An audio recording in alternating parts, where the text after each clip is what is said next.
So I guess there is more that meets the eye because some new info just surfaced on the whole Josh Jacobs situation. According to Mike Garofalo, Josh Jacobs was offered a $12 million per year contract before the July 17th deadline, which Jacobs eventually declined. And isn't it kind of funny because the last video that I actually did post, I told you guys that the Raiders weren't going to go anywhere near that $16 million. If anything, they were going to top out at $12 million per. And according to Mike Garofalo, I was right on track. And if this news is actually true, then I don't know what the heck Josh Jacobs was thinking. Saquon Barkley was offered $1 million less and signed his tag. Pollard wasn't even offered that much either. So it's crazy to think that he would turn down such an offer. Trust me, Josh will not get anywhere near that number in the open market, which begs the question, why did he decline the offer? Now, the only reasonable explanation for me is guarantees. See, we don't even know the length of the contract or the deal. It could have easily been a deal worth up to $12 million with incentives, not a whole guaranteed $12 million. Compared to the franchise tag, which is a $10.1 million fully guaranteed contract, who knows if that $12 million was fully guaranteed or not. So for me, that's probably the only reason why I feel like Josh Jacobs didn't go and immediately sign that contract. And we all know Josh Jacobs, when there's anything about him out there in the media, he's going to come out and throw some subs, and it didn't take him that long because not too long after news broke out, Josh Jacobs went to Twitter and tweeted, "Common sense, not too common, clearly." And then there was a fan that responded, $12 million a year sounds like common sense to me, which Josh Jacobs would reply, "Use your context clues." What do you mean by that? I mean, there's definitely something that we don't know, but why not just put it out there already, man? If there's something that you didn't agree to, we can only look at the situation from the outside in, and it seems as if the Raiders made a fair offer compared to what the running back market is today.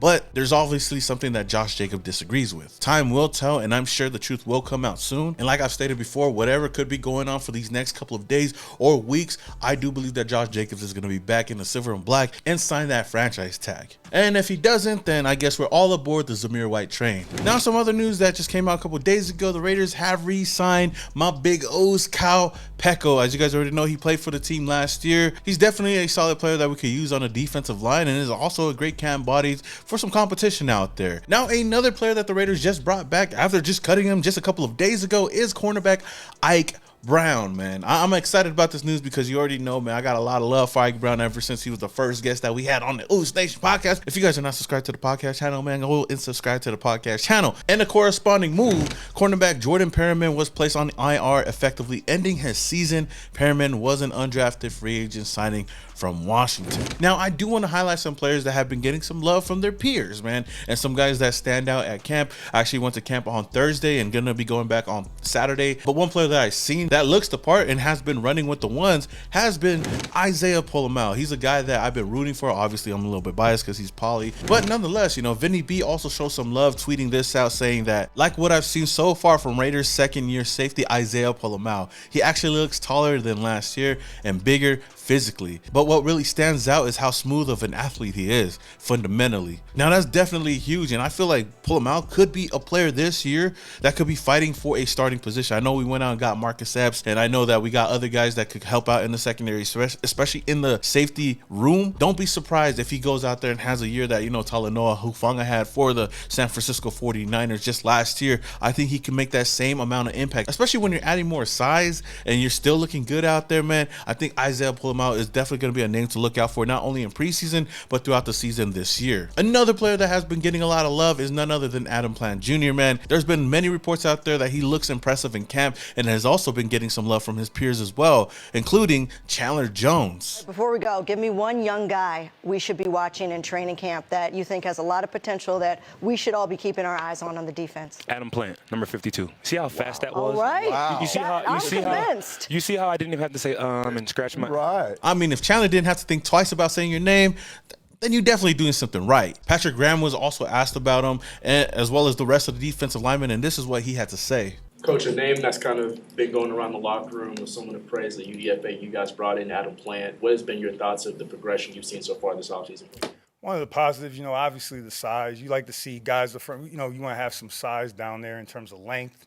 He has that. Anytime you hear about the positive vibes and stuff, it's because guys are working hard. Whether it's Plant, whether it's Nesta, all those guys are working hard. I mean, again, don't want to single anybody out. You know, Byron, Tyree, they're all working hard. That's when the veterans start to talk about them when they're working hard and they see that they're trying to get better. Overall, just like Pola-Mao, I think Adam Plant is going to be a name to look out for in preseason this year. He's a guy that was undrafted and chose to come back to Las Vegas. And I think he has a lot of upside that he could bring to this team. Plant is definitely going to be a guy that I'm going to be rooting for this year. And I'm also planning to have on the podcast real soon. So you guys definitely want to catch that one. But I love to see some of these young players getting some love out there, especially from the veterans. Like I said before, I will be going back to training camp on Saturday. Well, I mean, if I drop this video on Saturday, then today. And I'm definitely going to be looking more into a lot of these other players, but I do believe that the future is bright for this team and for this organization. As much as a lot of fans don't want to believe it, I think the Raiders are going to be moving in the right direction. Whether or not we have Josh Jacobs, whether or not you like Jimmy Garoppolo, whether or not you want Josh McDaniels to get fired, I think the Raiders are moving in the right direction. And with guys like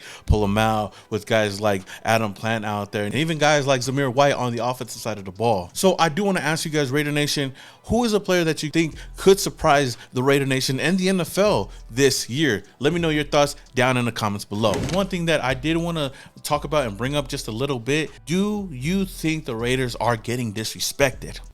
Because I do, and I love it though. I do want to give a shout out to Kay Adams. She's always showing love to the Raider Nation. I seen this clip on Twitter, and I wanted to share with you guys and get you guys' thoughts on this whole situation. I know I kind of talked about this in my live stream on the Samoa Raider Show. If you guys haven't tuned in, go and tune into that. Next Wednesday, we're going to go live at 1 p.m. Pacific Standard Time. But I'm going to stop yapping, and I'm going to play the clip for you guys right now. Assuming the Raiders have Jacobs, Devontae Adams, and a healthy Jimmy G in the fold, I think they're getting a little disrespected. But if I'm a Raiders fan, get pissed off. Look at these odds at FanDuel Sportsbook. The Raiders are the third biggest long shot to make the playoffs. Are you kidding me? Sure, there's questions about Jimmy's ability to stay healthy all year long. Let's not forget about the 44-19 record he put together as a starter, people. I'm not saying he's going to outduel Patrick Mahomes, but he could be a stabilizing force this offense needs after that disappointing 2022. So really, I think the biggest question people are doubting this team on is Josh McDaniels. Not Josh Jacobs, not Jimmy G, the J that wears the visor hat that it didn't work out with in a lot of other teams, and he did his thing in New England. Does he have it? The track record goes back to Denver, so it's fair to question. But now Josh has his quarterback, the guy he wanted. This roster is loaded with talent, guys, so I'm not ready to give up on the Raiders, and if I'm the Raiders, get mad at the disrespect. I agree 100%, and I love this from Kay Adams, man. She hit it on the nail. I feel like a lot of people don't like Jimmy G mainly because of Josh McDaniels, and rightfully so. You know, Josh McDaniels' track record as a head coach hasn't been the best, especially back in Denver. And the only sample size that we have for him here in Las Vegas is last year, which we understand was a bad record compared to the year prior. But there was so many games, like I've told people many times before, that we were in that we just didn't execute in, whether that was play calling or even the quarterback. Nonetheless, we were not getting the job done at the end of the games. We weren't scoring in the red zone when we were supposed to, but good thing for us, we got a quarterback that is able to command the field in the red zone. But we'll see this year if he's able to continue to do the Lord's work